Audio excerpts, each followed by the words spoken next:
মহাবিশ্ব। রাতের আকাশে খালি চোখে তুমি অসংখ্য তারা বা নক্ষত্র দেখতে পাও। দূরবীক্ষণ যন্ত্রের সাহায্যে তুমি সেই নক্ষত্রসমূহকে আরো স্পষ্ট দেখতে পাও। দূরবীক্ষণ যন্ত্রের সাহায্যে অনেক দূরের বস্তুও বড় দেখায়। এটি আমাদেরকে মহাকাশের দূরবর্তী বস্তু পর্যবেক্ষণে সাহায্য করে। মহাকাশের গ্রহ, নক্ষত্র এবং গ্যালাক্সি নিয়ে গবেষণা করতে বিজ্ঞানীরা দূরবীক্ষণ যন্ত্র ব্যবহার করে থাকেন। মহাবিশ্বের আকার। মহাবিশ্ব কত বড়? কাজ। আলো কত দ্রুত চলতে পারে? কি করতে হবে? নিচে দেখানো ছকের মতো খাতায় একটি ছক তৈরি করি। পৃথিবী থেকে দূরত্ব কত সময় লাগে? চাঁদ 3,84,400 কিলোমিটার। সূর্য 15 কোটি কিলোমিটার।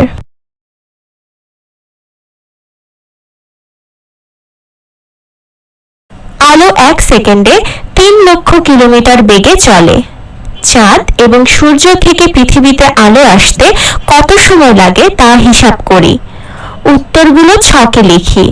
কাজটি নিয়ে সহপাঠীদের সাথে আলোচনা করি। চাঁদ ও সূর্য থেকে পৃথিবীতে আলো পৌঁছতে কত সময় লাগে তা আমরা কিভাবে হিসাব করতে পারি? আমরা দূরত্বকে আলোর বেগ দিয়ে ভাগ করে সময় বের করতে পারি। সারসংক্ষেপ।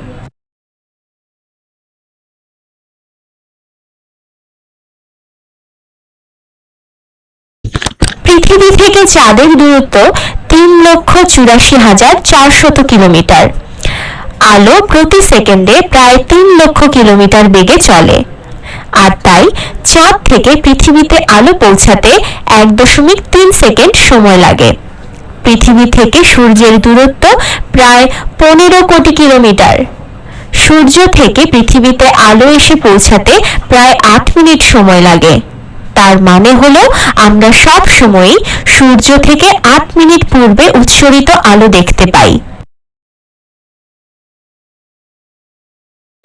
যদি আমরা আলোর গতিতে চলতে পারতাম তবে মিল্কি ওয়ে গ্যালাক্সির এক প্রান্ত থেকে অন্য প্রান্তে যেতে আমাদের 1,30,000 বছর সময় লাগত।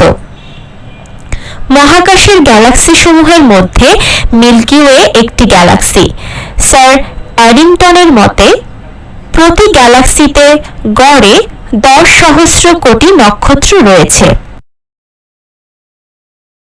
মহাবিশ্ব এখনো প্রসারিত হচ্ছে, আর এই কারণে মহাবিশ্বের প্রকৃত আকার সম্পর্কে কেউ নিশ্চিত করে কিছু বলতে পারেন না। তবে মহাকাশ সম্পর্কিত বিভিন্ন গবেষণা থেকে আমরা ধারণা করতে পারি মহাবিশ্ব কত বড়। মহাকাশ সম্পর্কিত গবেষণাকে বলা হয় জ্যোতির্বিজ্ঞান। বিজ্ঞানীরা মহাবিশ্ব সম্পর্কে জানার জন্য বিভিন্ন ধরনের প্রযুক্তি যেমন দূরবীক্ষণ যন্ত্র ব্যবহার করছেন।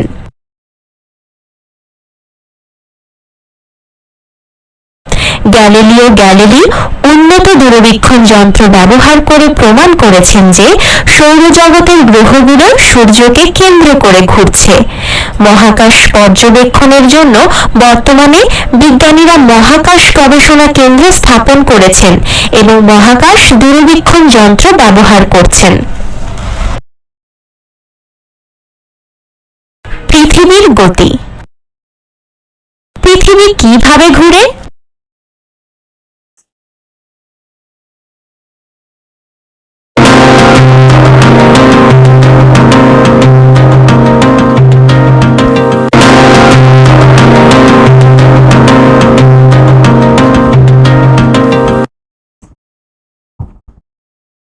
পৃথিবী সৌরজগতের একটি গ্রহ। অন্যান্য গ্রহের মতো পৃথিবীও সূর্যের চারপাশে একটি নির্দিষ্ট পথে ঘুরে। যে পথে পৃথিবী এবং অন্যান্য গ্রহসমূহ সূর্যকে আবর্তন করে তাকে কক্ষপথ বলে। সূর্যের চারদিকে নির্দিষ্ট কক্ষপথে পৃথিবীর আবর্তনকে বার্ষিক গতি বলে। সূর্যের চারদিকে একবার ঘুরে আসতে পৃথিবীর 365 দিন 6 ঘন্টা সময় লাগে।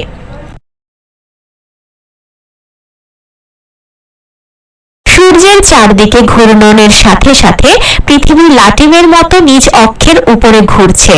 নিজ অক্ষের উপর পৃথিবীর এই ঘূর্ণায়মান গতিকে পৃথিবীর আহ্নিক গতি বলে।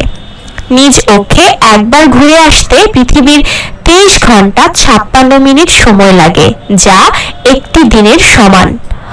অক্ষ হলো কোনো বস্তুর কেন্দ্র বরাবর ছেদনকারী কাল্পনিক রেখা।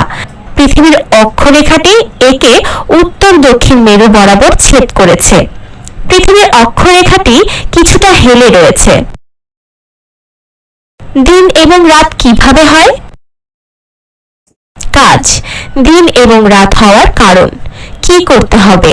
পৃথিবীর নমুনা স্বরূপ একটি ভূগোলক বা বল, একটি স্টিকার এবং সূর্যের নমুনা স্বরূপ একটি উজ্জ্বল টর্চ নেই। নিচের ছকের মতো খাতায় একটি ছক তৈরি করি। পর্যবেক্ষণ। ভূগোলকে বাংলাদেশের উপর স্টিকার লাগাই। শ্রেণীকক্ষটি অন্ধকার করে ভূগোলকের উপর টর্চ এর আলো নিক্ষেপ করি। ভূগোলকটি পর্যবেক্ষণ করে ছকে তার ছবি আঁকি। ভূগোলকটি ঘড়ির কাঁটার বিপরীতে ধীরে ধীরে ঘুরাই এবং স্টিকারটির অবস্থান পর্যবেক্ষণ করি। ভূগোলকটির কোন পাশে দিন বা রাত তা নিয়ে চিন্তা করি। নিজের ধারণাটি খাতায় লিখি। কাজটি নিয়ে সহপাঠীদের সাথে আলোচনা করি।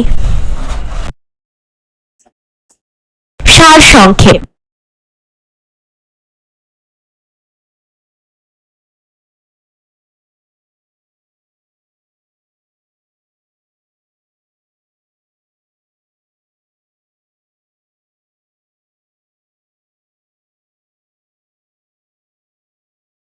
সূর্যোদয় এবং সূর্যাস্ত। প্রতিদিনের সূর্যকে দেখে মনে হয় যে এটি সকালে পূর্ব দিকে ওঠে এবং দিনের শেষে পশ্চিম দিকে অস্ত যায়।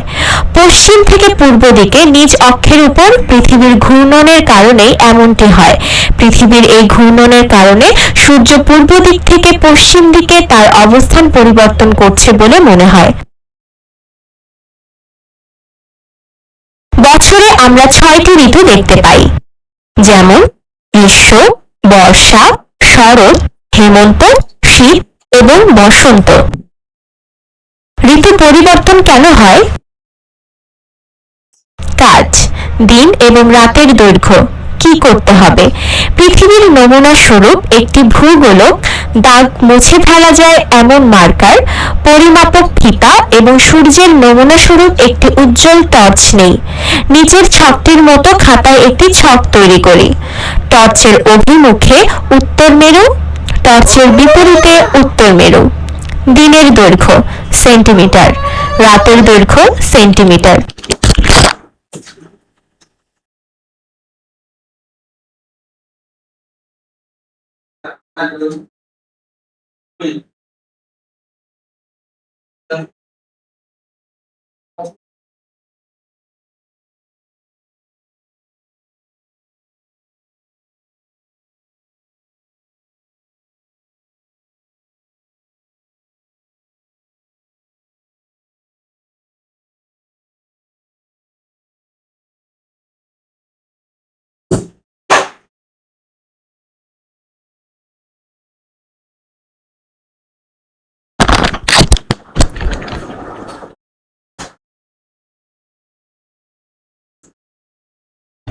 মার্কার দিয়ে ভূগোলকের উপর বাংলাদেশ বরাবর গোল করে একটি দাগ দেই। একটি টেবিলের উপরে টর্চটি রাখি। ভূগোলকটির ছবি কয়ের মতো করে রাখি। ফিতা ব্যবহার করে দাগ বরাবর দিন এবং রাতের গোলীয় অংশের দৈর্ঘ্য মাপি এবং প্রাপ্ত